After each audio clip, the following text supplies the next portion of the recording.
Tiago capítulo 3, versos 13 a 18. Quem entre vós é sábio e inteligente?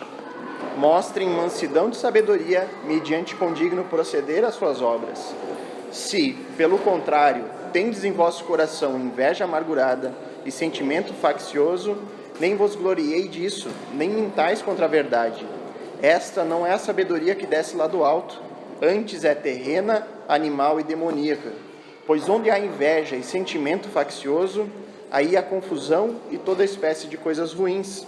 A sabedoria, porém, lá do alto é, primeiramente, pura, depois pacífica, indulgente, tratável, plena de misericórdia e de bons frutos, imparcial, sem fingimento. Ora, é em paz que se semeia o fruto da justiça para os que promovem a paz. Vamos orar, irmãos. Querido Deus, nós pedimos a Tua bênção aqui essa noite, Deus, para que a gente possa entender o texto bíblico, que a gente possa, durante a exposição, ter os nossos corações humilhados diante de Ti, para que a palavra realmente penetre e tenha frutos em nossa vida. Em nome de Cristo. Amém. Irmãos, então, apenas uma breve introdução daquilo que a gente já estudou em outras oportunidades. Nós estamos fazendo a exposição de todo o texto bíblico de Tiago.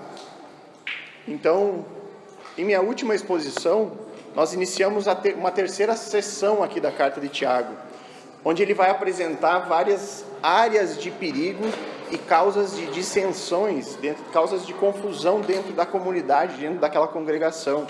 E ele vai falar como evitar essas devidas situações.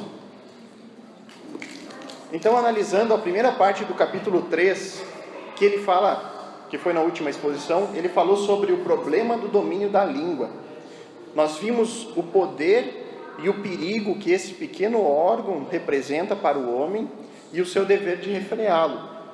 Nós podemos aprender com Tiago como a língua pode representar, demonstrar e expor o que está no coração de cada um de nós. Então, nós vimos lá que Tiago diz que o que a língua fala, ela está expressando, ela está expondo aquilo que está dentro do teu próprio coração.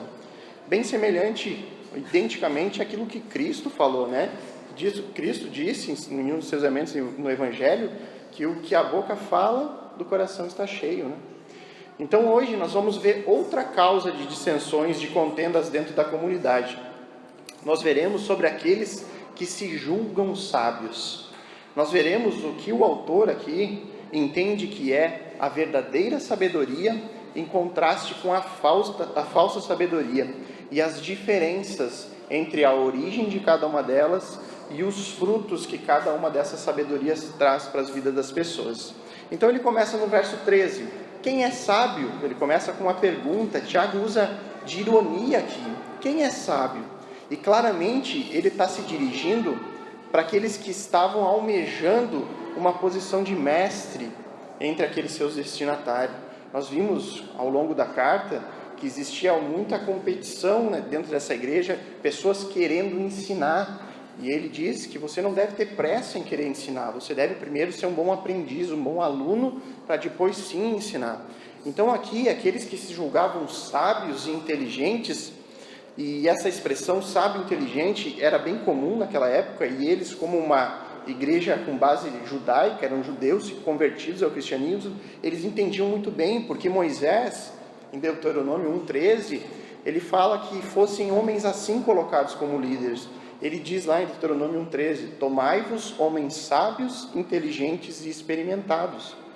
Então Tiago mesmo vai responder aqui a pergunta, dizendo, se alguém for sábio de verdade, ele vai demonstrar essa sabedoria pelo bom procedimento, mediante obras praticadas com a humildade que provém da sabedoria, conforme nós lemos na versão NVI. O autor, ele reforça as ideias que ele tem fortemente introduzido até aqui, sobre obras como evidências de uma verdadeira religião. E aqui ele não faz diferente, ele continua nessa mesma lógica. Quem esteve aqui nas pregações anteriores vai conseguir entender bem essa linha de raciocínio de Tiago. O simples falar, o simples professar verbalmente a sua fé em Cristo, ou como em nossos dias, uma simples oração repetida há muito tempo atrás, isso não indica necessariamente uma fé autêntica em Cristo, uma fé verdadeira. O que vai autenticar a fé como uma fé verdadeira, uma fé capaz de salvar, são as obras.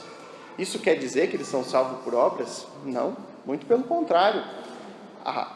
O cristianismo é baseado em salvação por meio da fé.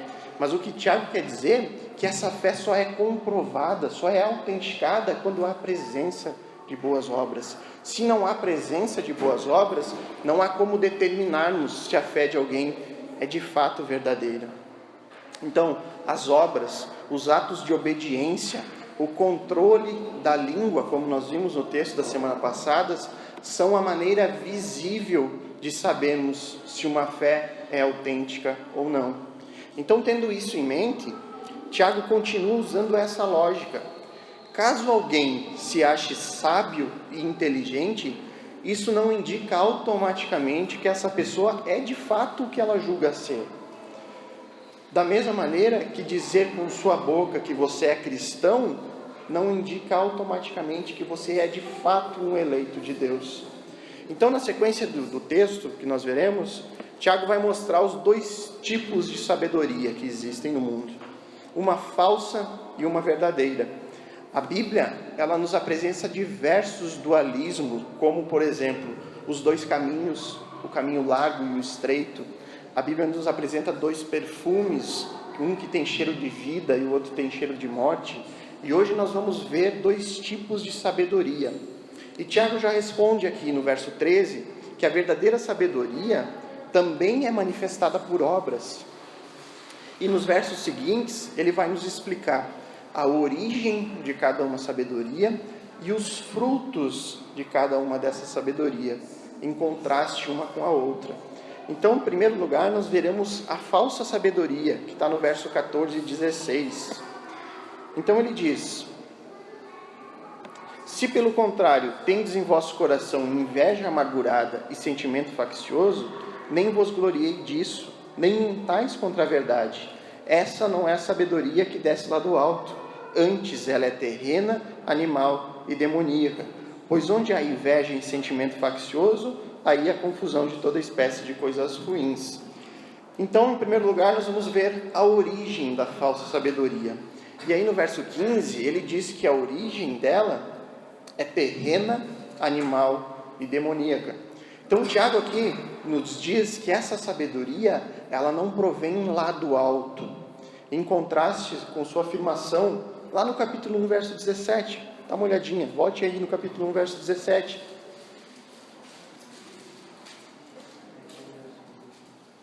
Que diz que toda boa dádiva e todo dom perfeito vem do alto da parte de Deus.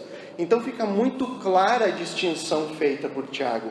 Esta sabedoria não provém de Deus, é uma falsa sabedoria.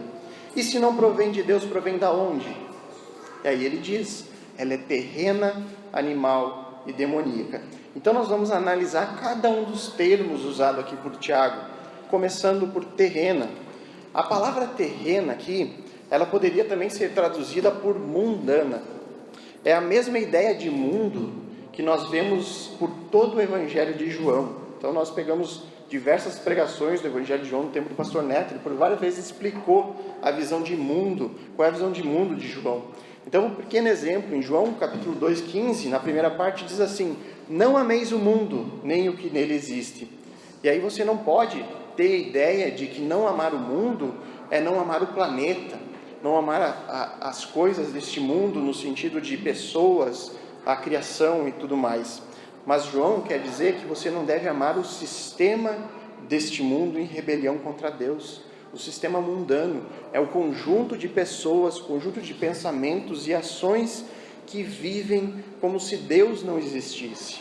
É isso que João quer dizer por mundo. É esse sistema que anda contrário a Deus, que anda em rebelião, que vive como se Deus não existisse. E esse sistema, irmãos, é facilmente visualizado nas coisas que este mundo valoriza em comparação com o que Deus valoriza segundo a sua palavra. O que o sistema mundano, o sistema da terra valoriza numa pessoa? Ele valoriza o status social, ele valoriza quanto dinheiro você tem, ele valoriza a fama, ele valoriza a vaidade, ele valoriza a beleza. E aí eu pergunto, todas essas coisas que eu citei, elas são incentivadas na Bíblia? Algum desses itens, elas são incentivados por Deus nas Escrituras? Não, não são. E mais adiante, no capítulo 4, versículo 4, aqui de Tiago, ele vai dizer que quem quer ser amigo do mundo se torna inimigo de Deus. Muito semelhante com o que João falou, que se alguém amasse o mundo, o amor do Pai não estaria nele. Então existe claramente na Bíblia um conflito de interesse entre o mundo e o que esse mundo valoriza, e o Deus das Escrituras e o que Ele coloca valor, aquilo que Ele acha de valor em nós. Então, nós vivemos uma sociedade que costuma dar prêmios, costuma ter os destaques do ano. A nossa Câmara de Vereadores vive homenageando pessoas, entregam a chave da cidade, cidadão emérito, para quem? Normalmente grandes empresários, pessoas de destaque social. E muitas vezes, irmãos, sabidamente, ou seja, todos nós sabemos que muitas dessas pessoas ganham suas fortunas de maneira ilícita, com base em sonegação de impostos, com base em lavagem de dinheiro. E são essas pessoas, e nós temos exemplos na nossa cidade sobre isso, que são destaque para a nossa sociedade. Se irmos para o campo da política, os nossos políticos, o mar de corrupção que invadiu o Brasil, mas eles estão lá naquele lugar porque alguém depositou o seu voto neles. Porque as pessoas, elas valorizam as evidências externas. As pessoas procuram por outras pessoas bem-sucedidas, troca de favor, uma oportunidade de receber um carguinho, tudo na base do jeitinho brasileiro. Esta é a diferença entre sabedoria terrena, mundana, e sabedoria que vem do alto. Tipos opostos de pensamento, tipos opostos de valores, tipos opostos de conceitos, maneiras diferentes de enxergar o mundo. A segunda palavra que Tiago vai usar aqui para qualificar a falsa sabedoria é animal. Ela, por muitas vezes, em algumas traduções, ela aparece também como natural. E em cada ocorrência dessa palavra no Novo Testamento, ela sempre aparece em contraste com aquilo que é espiritual. Eu vou dar um exemplo para você entender. Em 1 Coríntios 2,14, diz assim: ora, o homem natural, a mesma palavra no grego traduzida aqui, o homem natural não compreende as coisas do Espírito de Deus, porque lhe parecem loucura e não podem entendê-la, porque elas se discernem espiritualmente. Um outro texto também em Coríntios, 1 Coríntios 15:44, semeia-se no corpo natural, a mesma palavra para animal, ressuscitará corpo espiritual. Se há corpo natural, há também corpo espiritual. Então, claramente, a Bíblia nos ajuda a entender aqui o que Tiago quer dizer por sabedoria animal. É uma sabedoria meramente humana, no sentido de caída, de pecadora, ou seja, ela não é espiritual, ela não provém do Espírito de Deus. O homem pecador, irmãos, ele está distante, ele está alheio às coisas de Deus. Os seus pensamentos, eles não são os pensamentos de Deus. A sua mente, ela não é a mente de Deus. Ele não possui o Espírito Santo de Deus. É isso que o pecado faz com o homem. É a separação total entre Criador e criatura. Esse é o desespero do pecado. O pecado acabou com o homem no sentido de que ele não tem mais parte com Deus. E, consequentemente, a sabedoria que ele adquire ao longo da sua vida, distante de Deus, ela não provém de Deus. E, em terceiro lugar, essa forma errônea de sabedoria é demoníaca. Esse adjetivo demoníaca, ele aparece também na Almeida Revista e Corrigida como diabólica. É uma palavra que no grego ela só aparece aqui no Novo Testamento. É o único local, a única passagem que essa palavra aparece. E ela tem o significado de proceder de um demônio, ou que é típico da maneira de os demônios agirem. Então Tiago encerra aqui a explicação da origem da falsa sabedoria, informando que esse tipo de inteligência é proveniente de um espírito maligno. Se você pensa que é sábio e inteligente dessa maneira, como o mundo pensa, você pensa como os demônios pensam. É isso que Tiago quer dizer. Você pensa da mesma forma que os demônios pensam. E é interessante fazer um paralelo aqui entre os adjetivos usados aqui e a maneira as maneiras pela qual nós todos somos tentados. Então Tiago usa o termo para sabedoria como terrena, provém desse sistema mundano, maligno, animal, da origem pecadora do homem, e demoníaca, com influência de espíritos demoníacos e rebeldia contra Deus. E toda tentação, a Bíblia nos diz que vem de quais lugares? Dos mesmos lugares. Nós somos tentados pelo mundo e aquilo que há no mundo, por esse sistema mundano em rebelião contra Deus, pelos nossos próprios desejos pecaminosos, ou seja, pela nossa natureza pecadora e caída, e por Satanás e seus demônios. Então Tiago usa a mesma justificativa de todas as formas que o homem pode ser tentado, para dizer da onde provém, qual é a origem da falsa sabedoria. Então, irmãos, até aqui nós já sabemos qual é a origem dessa falsa sabedoria. Essa sabedoria provém de um pensamento mundano, provém da natureza caída do homem e ainda de um espírito maligno. E sendo assim, sabendo disso, quais serão os frutos dessa sabedoria? E aí nós vemos nos versículos 14 e 16.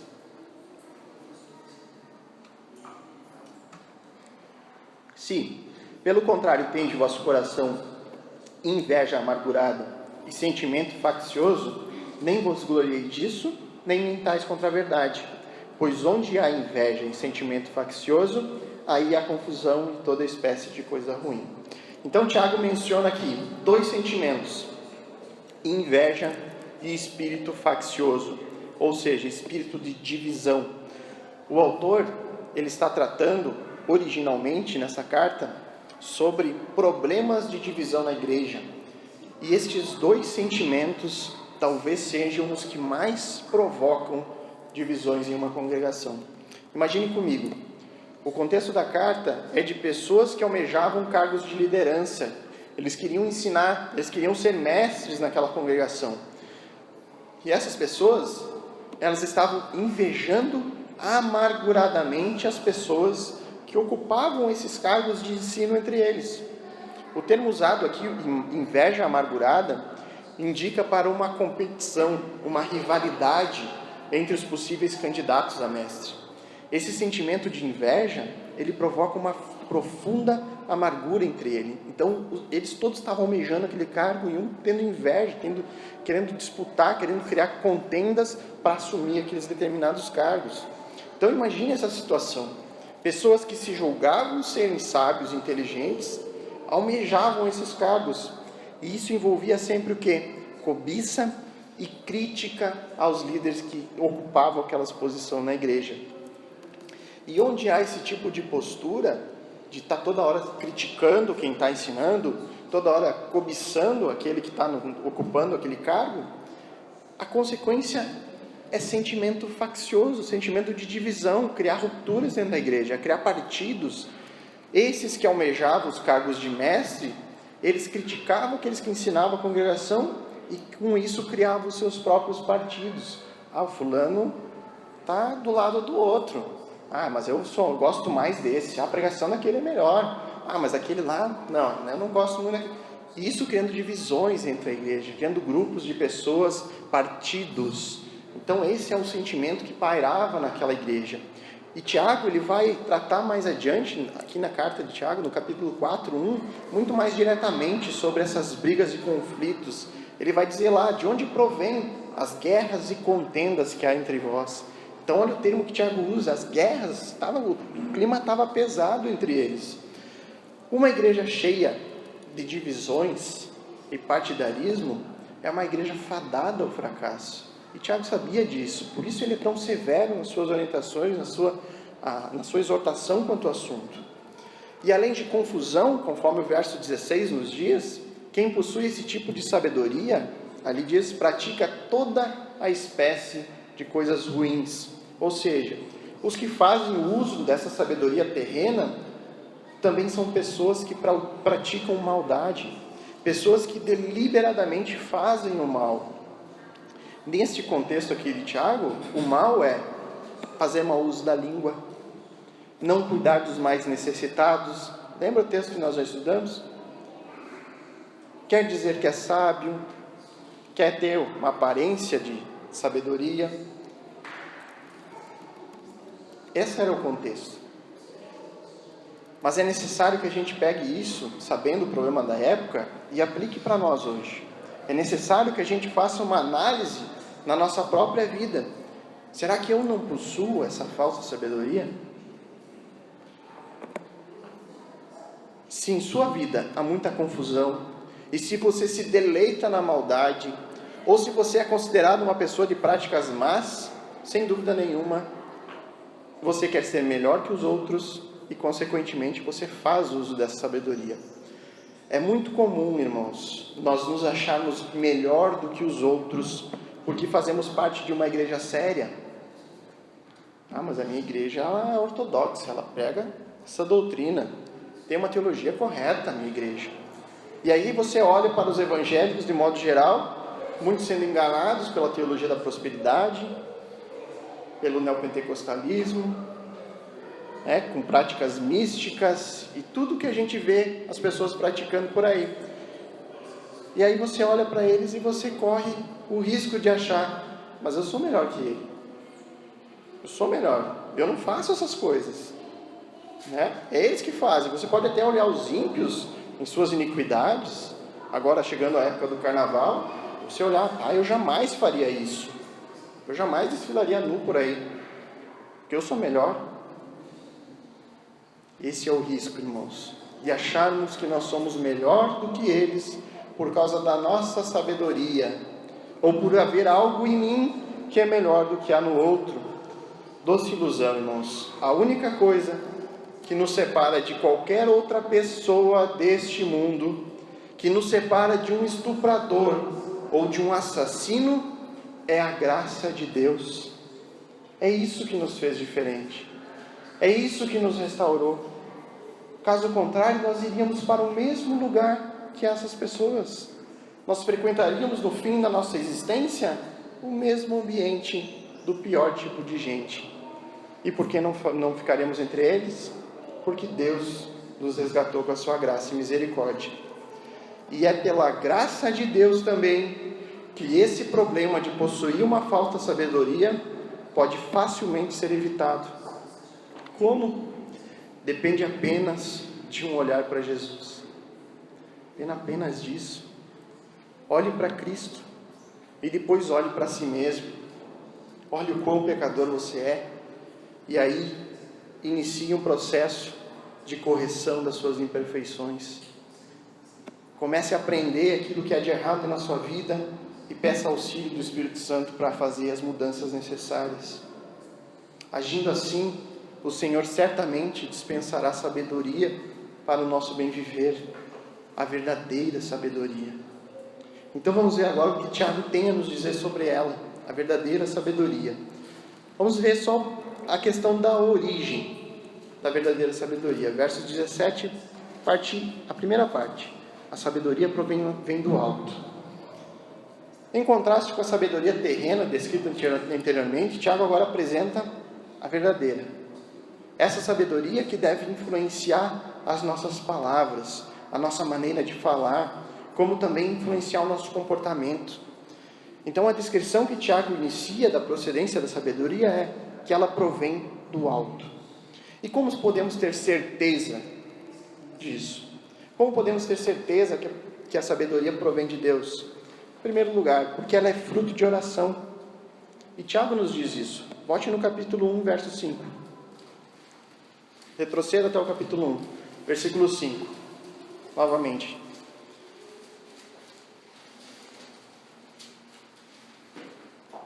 Se algum de vocês tem falta de sabedoria, peça a Deus, que a todos dá livremente, de boa vontade, e lhe será concedida. A verdadeira sabedoria provém de Deus, em oração, você peça a Ele. Nós também temos certeza que ela vem do alto, porque as Escrituras dizem que ela é dom de Deus. Tiago, de novo, capítulo 1, verso 17. Nós já fizemos a leitura antes. Toda boa dádiva e todo dom perfeito vem do alto, descendo do Pai das luzes, que não muda como sombras inconstantes.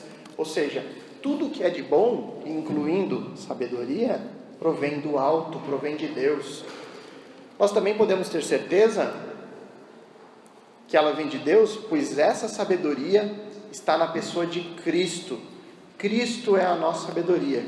Esse não precisa abrir, eu leio para vocês. 1 Coríntios 1,30.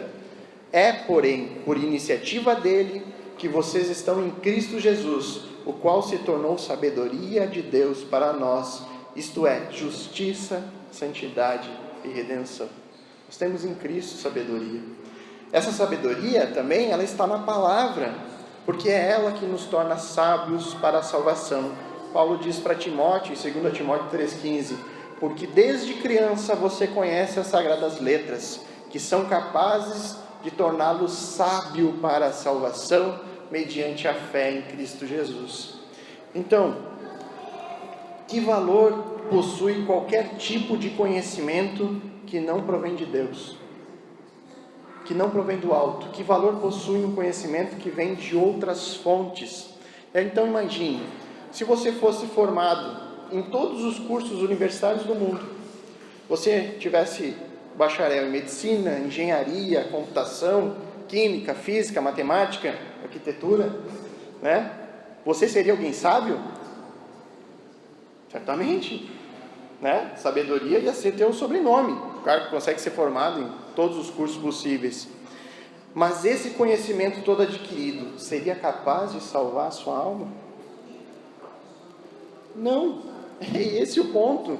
Então, que utilidade tem tanta sabedoria possuída no final das contas? Quando os dias da sua vida passarem, quando o seu tempo aqui terminar, que proveito terá esse conhecimento no momento que você for enfrentar a morte? Para que vai servir? É isso que a salvação não tem valor. A sabedoria falsa não tem qualquer tipo de valor.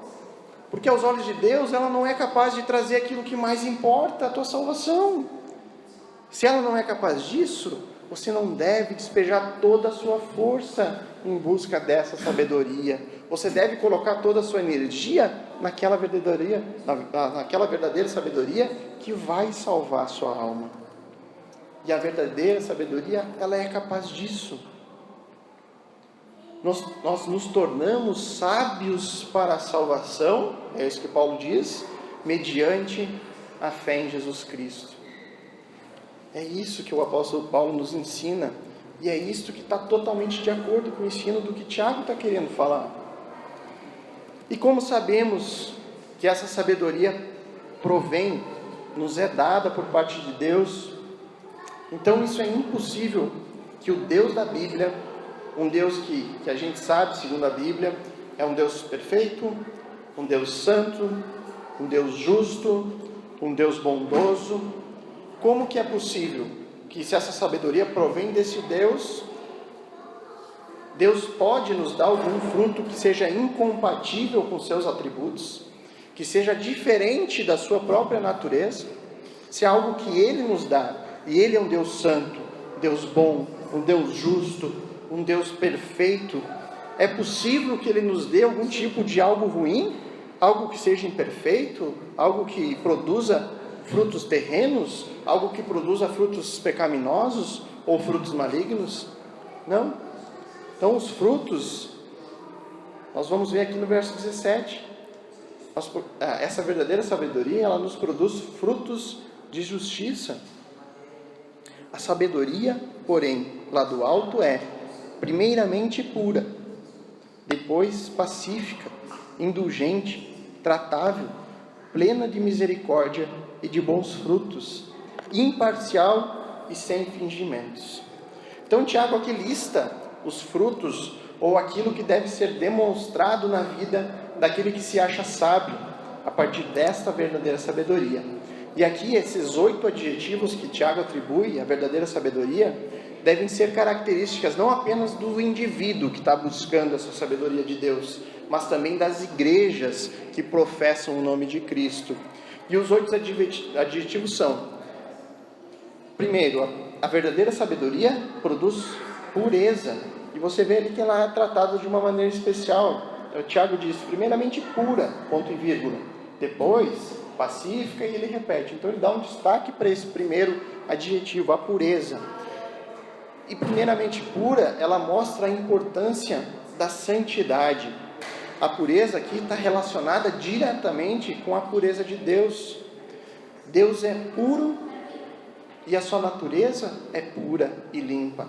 Deus é santo, portanto, a sabedoria que vem de Deus é uma sabedoria pura. A sabedoria de Deus nos conduz à pureza de vida, a uma vida pura.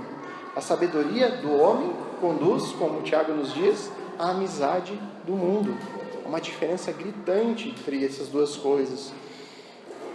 Salmo 73:1 diz que verdadeiramente bom é o Deus para com Israel, para com os puros de coração. Mateus 5:8, bem-aventurados os puros de coração, porque eles verão a Deus.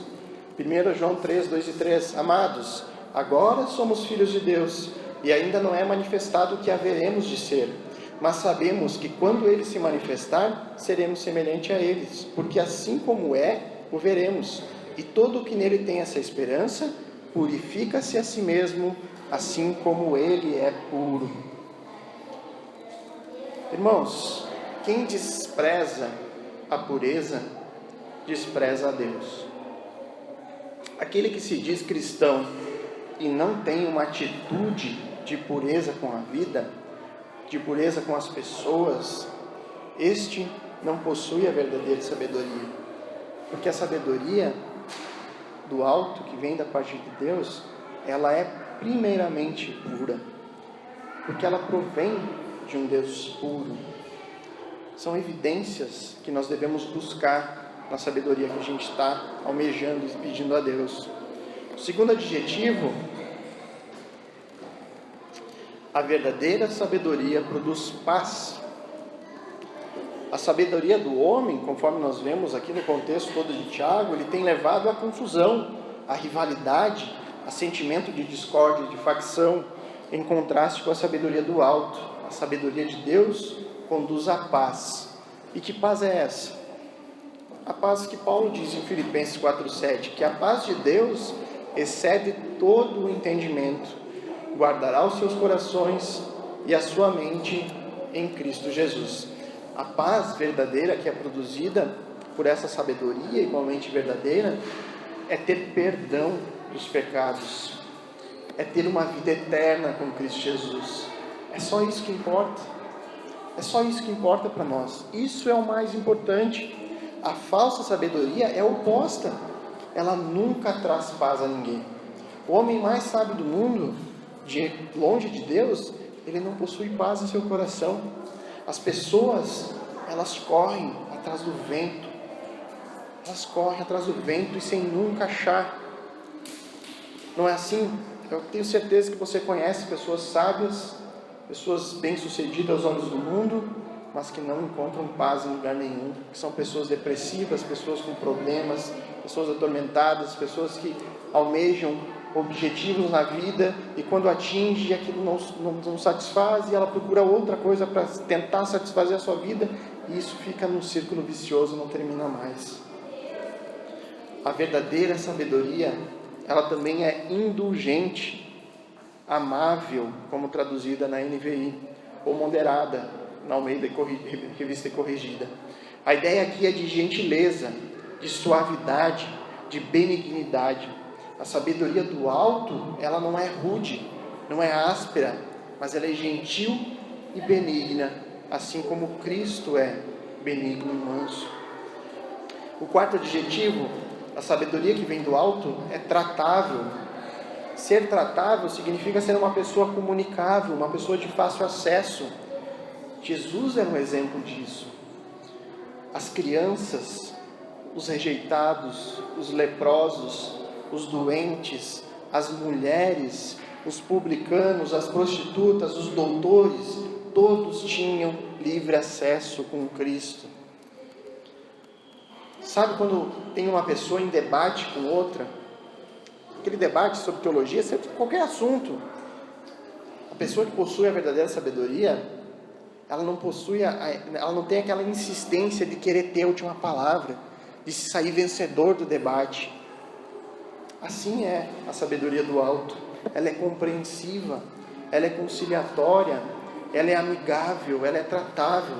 Essa pessoa, ela sabe até onde ir com o argumento, ela sabe quando vale a pena entrar em um debate e sabe quando parar, para não jogar pérolas aos porcos.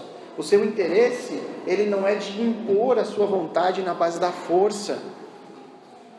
Ele descansa em saber que está fazendo a sua parte e deixa os resultados com Deus, que é quem dá o devido convencimento e o crescimento no devido tempo.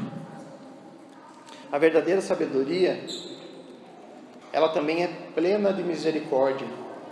Significa que a sabedoria, ela é controlada pela misericórdia. A verdadeira sabedoria provém de um Deus misericordioso e, portanto, faz daquela pessoa que possui a sabedoria uma pessoa cheia de misericórdia. A palavra grega também poderia ser traduzida como compaixão, ou seja, a sabedoria verdadeira traz compaixão por aqueles que sofrem, aqueles que Tiago menciona no capítulo 2,15. Se um irmão ou irmã estiver necessitado de roupas e o alimento de cada dia, lembram desse texto que nós estudamos? As pessoas daquela igreja sabiam que as pessoas tinham necessidade e o que elas faziam? Simplesmente diziam para elas palavras de encorajamento, mas não praticavam atos, não ajudavam verdadeiramente, não possuíam de fato compaixão por aquelas pessoas. Essa compaixão, vinda da verdadeira sabedoria, ela é forte o suficiente para mover as pessoas para fazer ações, para fazer práticas produzindo bons frutos. Tiago também dá um aviso bem sério aqui, sobre quem não quer ser misericordioso.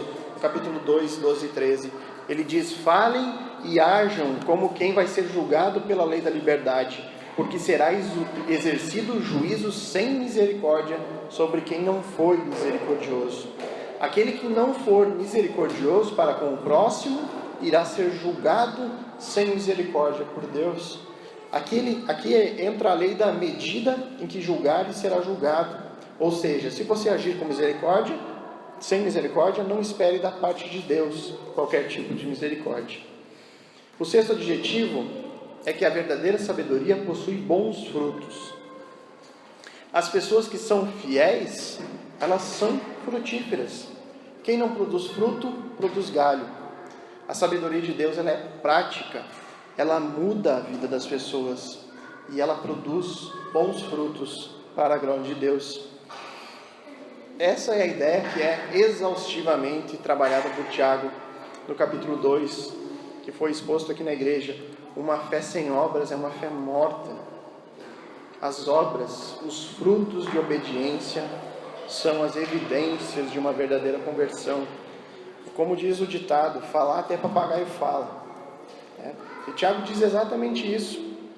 Lembra do recurso? Tiago, ele simula um debate com um opositor imaginário. Ele diz que alguém pode vir a ele e alegar que tem fé, e o outro alegar que tem obras. E aí ele desafia o opositor falando que mostre a fé dele sem as obras, que ele, Tiago, mostraria pelas obras a fé que ele tinha. Uma fé verdadeira, ela é evidenciada por obras, por atos de obediência a Deus. Da mesma sorte que uma sabedoria verdadeira é evidenciada por bons frutos. Em sétimo adjetivo, a sabedoria verdadeira é imparcial. Uma pessoa que não tem duas mentes, que não tem duas almas. E Tiago também trata disso no capítulo 1, de 5 a 8. Se algum de vocês tem falta de sabedoria, peça a Deus, que a todos dá livremente, de boa vontade lhe será concedida. Peça, porém, com fé, sem duvidar, pois aquele que duvida é semelhante à onda do mar, levado e agitado pelo vento. Não pense tal homem que receberá coisa alguma do Senhor. É alguém que tem mente dividida e é instável em tudo o que faz. quando você tem a sabedoria de Deus, você julga conforme a verdade e não conforme a pressão ou conveniência. Lembra como Tiago diz que eles estavam tratando as pessoas no capítulo 2? O rico entrava pela porta da igreja e as pessoas daquela congregação levavam ele nas primeiras cadeiras. Nossa, sentem-se aqui nas primeiras filas. Entrava o pobre, mal vestido, e eles diziam: se quiser, senta no chão, ou fica de pé, ou o chão para você. Maneira diferente de julgar as coisas, uma mente dividida, levada por interesses. A verdadeira sabedoria, ela não toma partido, ela está do lado da verdade. A verdadeira sabedoria é justa. Então, você vê algum irmão pecando, mas você não vai lá exortá-lo, falá-lo, chamar a atenção dele, porque você não quer se indispor. Você sabe que o irmão pode ficar chateado com você se você for lá acusá-lo do pecado. E aí você o que faz? Coloca a verdade para debaixo dos panos. Oitavo adjetivo e último: a verdadeira sabedoria é sem fingimento. A palavra é sinceridade, sem hipocrisia. O que um hipócrita é? O hipócrita é um ator que representa um papel diferente da sua vida real. O sábio, ele fala a verdade em amor. Não tem jogo de interesse, não tem política de bastidor. Aquele que finge ser cristão, o chamado crente de domingo, mas durante os outros dias da semana ele não possui nenhuma das características citadas aqui, a sua sabedoria é tão demoníaca ao ponto de ele enganar a si mesmo que está salvo por causa da sua religiosidade vazia, de estar frequentando a igreja uma vez por semana. Então, numa sociedade que tende a exaltar a inteligência, a esperteza, os cristãos eles devem afirmar que os valores listados aqui por Tiago são os que devem permanecer e devem ser desejados por nós. Para finalizar o verso 18: ora, é em paz que se semeia o fruto da justiça para os que promovem a paz. Claramente Tiago quer, com esse último versículo do capítulo 13, erradicar as amargas discussões e disputas que estavam despedaçando aquela igreja. Conforme nós vamos ver na sequência desses versículos, ali, entrando no capítulo 4, verso 1 e 2, lá na sequência ele diz: de onde procedem as guerras e contendas que há entre vós? De onde, senão dos prazeres que militam na vossa carne? Cobiçai e nada tendes, matai e invejais e nada podeis ter, viveis a lutar e a fazer guerras, nada tendes porque não pedis. A paz produzida pela verdadeira sabedoria estava claramente distante desses destinatários daquela época. E Tiago ele usa esse último versículo do capítulo 3 como um último apelo, mostrando que os pacificadores, eles produzem na atmosfera de paz que eles criam em meio da sua congregação, o fruto da justiça. Então aqueles que criam tal atmosfera, eles recebem do Senhor a certeza da recompensa. Bem-aventurados os pacificadores, porque esses serão chamados de filhos de Deus. Então, para concluir, irmãos, a nossa conduta pessoal, ela vai demonstrar se nós temos a sabedoria do alto, que é pura, pacífica, moderada, tratável, cheia de misericórdia, de bons frutos, sem parcialidade e sem hipocrisia, ou se nós somos portadores da sabedoria terrena, animal e diabólica, que produz inveja, espírito faccioso, perturbação e obras perversas. Qual o tipo de sabedoria que está presente na sua vida? Nós fomos chamados a não tomar a forma desse presente século. Mas para isso, irmãos, nós precisamos dessa verdadeira sabedoria, essa sabedoria que vem do alto. É só dessa forma que nós vamos produzir frutos com essa sabedoria, bons frutos com essa sabedoria que provém de Deus. Busque a verdadeira sabedoria no Senhor com fé, e você terá um testemunho vivo do poder de Deus. Sabendo disso, irmãos, que é a única sabedoria que pode nos trazer a salvação, essa sabedoria encontrada em Cristo, a sabedoria de reconhecer os nossos pecados e depositar nossa fé e confiança nas obras de Jesus Cristo no Calvário, eu quero fazer algumas aplicações práticas para nossas vidas. nós devemos refletir sobre os nossos valores, irmãos. O que nós valorizamos de fato? Quais as prioridades na minha vida? O que eu tenho mais lido? O que eu tenho mais buscado? O que eu tenho mais estudado? Nós devemos refletir também sobre a nossa própria vida. Será que nós buscamos o conflito por qualquer motivo? Qualquer coisa nós estamos em debate, estamos em discussão. Será que nós somos misericordiosos com os outros? Reconhecendo que o que nos separa de qualquer outra pessoa, até o pior ser humano do mundo, é a graça de Deus? Ou na primeira oportunidade nós pisamos nas pessoas, humilhamos, somos rudes, agressivos? Com tudo que a gente já aprendeu de Tiago até o momento, sobre a verdadeira religião, nós não podemos nos enganar sobre esse assunto de forma alguma. Nós devemos pesquisar em nossa vida, procurar em nosso coração, será que nós estamos numa verdadeira religião? A nossa vida reflete o que Deus... A nossa vida reflete Deus na nossa vida com o que a nossa boca fala. As nossas ações, a nossa maneira de falar, nossa obediência, é uma obediência radical? Ou nós seguidamente nós questionamos, será que é realmente isso que Deus quer para mim? E acabamos tomando a decisão que eu acho melhor, ao invés de obedecer como o verdadeiro servo obedece, sem questionar o seu senhor. O escravo não questionava. O seu senhor ia lá e mandava fazer, ele fazia. Ai dele questionar. E nós somos chamados à escravidão em Cristo.